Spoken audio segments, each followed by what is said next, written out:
Salut et bienvenue sur la 9e vidéo de cette série sur les coordonnées de points et de vecteurs. Jusqu'à maintenant, on a vu le concept de vecteurs et de liens qu'ils avaient dans le plan sans pour autant les placer concrètement, sans leur attribuer de position fixe. Attention, avant que tu t'en mêles les pinceaux, je t'avais dit dès la première vidéo que le vecteur n'est pas un objet fixe, et que sa position ne change rien pour affirmer qu'il était égal à un autre vecteur. C'est vrai, simplement que si on a sa position, on peut calculer des données concrètes, par exemple sa longueur, ou celle des objets autour de lui. Tout ce qu'on va faire maintenant, c'est qu'on va décrire plus concrètement sa position, et pas simplement le placer par rapport à d'autres vecteurs, comme on l'a fait jusqu'à maintenant. Avant de voir ce que sont les coordonnées d'un vecteur, on va voir rapidement ce que sont les coordonnées d'un point.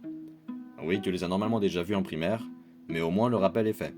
Alors, une coordonnée, c'est une valeur numérique qui ne concerne qu'un seul axe du repère orthonormé, et qui traduit la distance qu'il y a entre elle et 0. Pour utiliser des coordonnées, il faut un repère orthonormé, donc une grille graduée si tu préfères. Ici, on va regarder comment ça se passe en 2D, donc avec un axe X et un axe Y. Dans cette grille, on a donc nos deux axes, l'endroit où ils se croisent et ce point A. Pour décrire sa position, on va d'abord utiliser la distance horizontale, puis celle verticale qui l'éloigne de l'origine des axes, toujours dans cet ordre. En l'occurrence, il y a deux unités horizontales et une unité verticale entre l'origine et le point A. Si on part de 0, il faut faire 2 pas vers la droite, puis un pas vers le haut pour atteindre le point A. Les coordonnées de l'origine sont 0, 0, assez logiquement, puisqu'il est au centre, et donc les coordonnées du point A sont 2, 1. On met d'abord la valeur horizontale, puis ensuite la valeur verticale.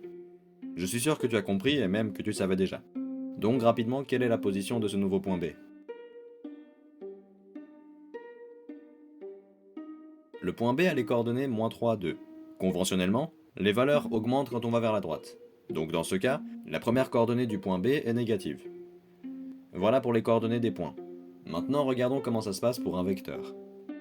On va d'abord voir comment faire pour trouver les coordonnées d'un vecteur quand on l'a explicitement sous les yeux et que ses coordonnées sont faciles, donc petites. Ensuite, on va voir comment déduire les coordonnées d'un vecteur juste à partir des points. Prenons nos deux points et traçons le vecteur qui part de A et finit à B.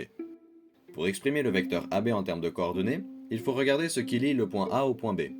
Que faut-il faire pour aller de A à B? Oui, c'est similaire à la définition que tu as vue dans la première vidéo déjà. Quand tu es au point A, il faut que tu fasses 5 pas vers la gauche, donc moins 5 pas horizontalement, et un pas vers le haut, donc plus un pas verticalement. Donc, en termes de coordonnées, le vecteur AB s'écrit comme ça, -5, 1, entre parenthèses et verticalement, pour ne pas confondre avec les points.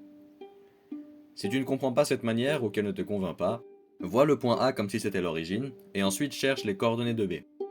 De manière générale, si cette manière de le voir te plaît plus, regarde l'origine du vecteur comme si c'était aussi l'origine du repère, juste le temps de trouver les coordonnées de son point d'arrivée.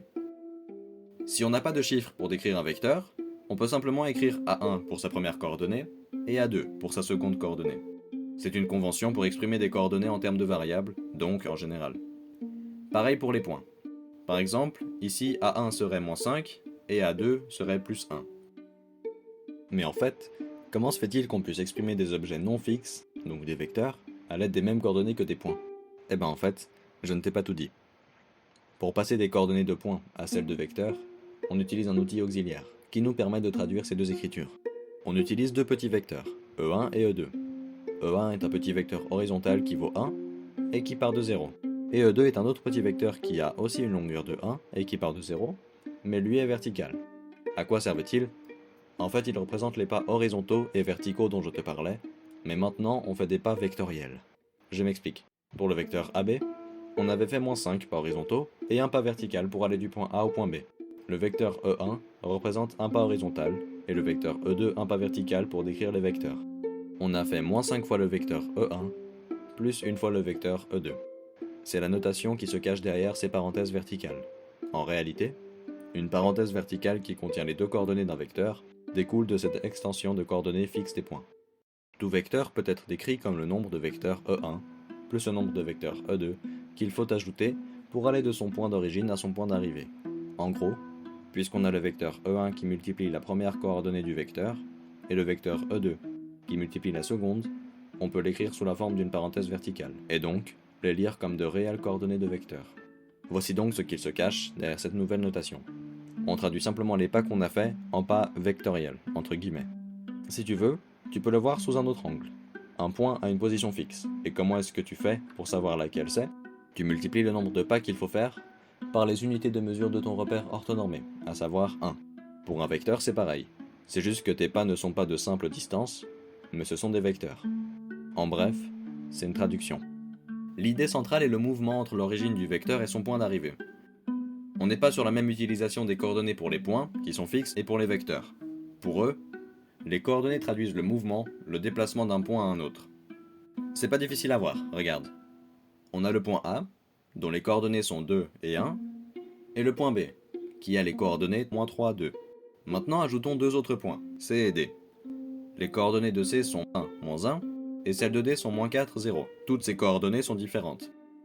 On a déjà vu que pour aller du point A au point B, il fallait faire 5 pas vers la gauche et un pas vers le haut, d'où ces coordonnées -5, 1. Mais maintenant, si on veut aller du point C au point D, comment est-ce qu'on fait? C'est la même chose. Depuis C, il faut faire -5 pas horizontalement et plus un pas verticalement pour atteindre le point D. Donc les coordonnées du vecteur AB et CD sont identiques. Les vecteurs eux-mêmes sont identiques puisqu'ils partagent leur longueur, leur direction, ils sont parallèles, et leur sens. Ils vont tous les deux de droite à gauche. Donc deux vecteurs identiques ont aussi les mêmes coordonnées.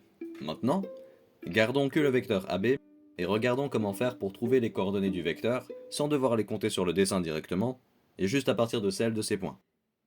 Pour les trouver, il faut d'abord faire la variation des coordonnées horizontales des points A et B, puis la variation de leurs coordonnées verticales. Attention, on les prend dans le sens inversé, donc on commence par B.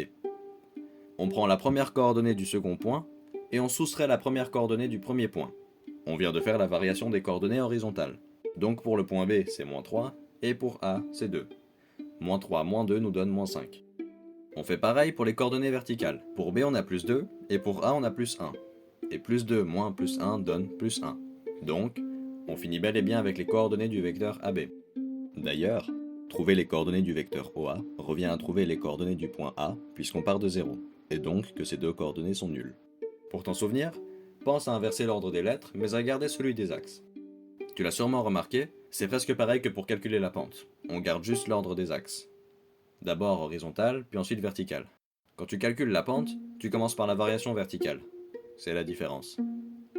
Maintenant, regardons comment faire pour calculer la distance que fait un vecteur, donc sa longueur, celle dont je te parle depuis qu'on a vu le produit scalaire. Si on met en évidence le chemin qui sépare le point A du point B, on a un triangle rectangle, car les axes X et Y sont perpendiculaires.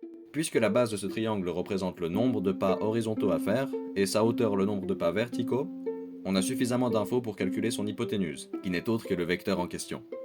Donc on a -5 pour la valeur de sa base, et +1 pour la valeur de sa hauteur. Selon le théorème de Pythagore, on peut faire premier cathète au carré, plus second cathète au carré, pour trouver l'hypoténuse au carré. Ensuite, on met le résultat sous racine et on a la longueur du vecteur. Donc dans ce cas-là, ça serait racine de 25 plus 1. Donc le vecteur AB a une longueur d'environ 5,1. De manière générale, si on a un vecteur et ses coordonnées, on applique la même chose. A1 est sa coordonnée horizontale, et A2 est sa coordonnée verticale.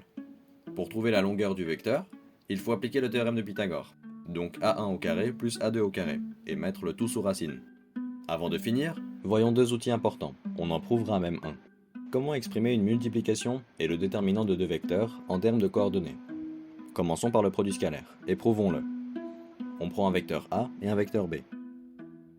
La coordonnée horizontale du vecteur A est A1, et sa coordonnée verticale est A2. Pareil pour le vecteur B, il a les coordonnées B1 et B2.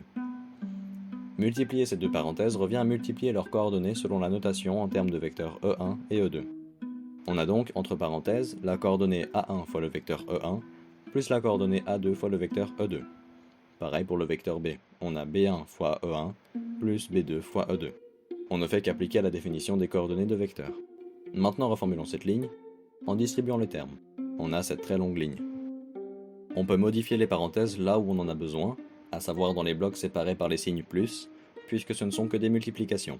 On peut réarranger les termes pour séparer les coordonnées, donc les nombres fixes, des vecteurs E1 et E2. On a maintenant ces quatre blocs.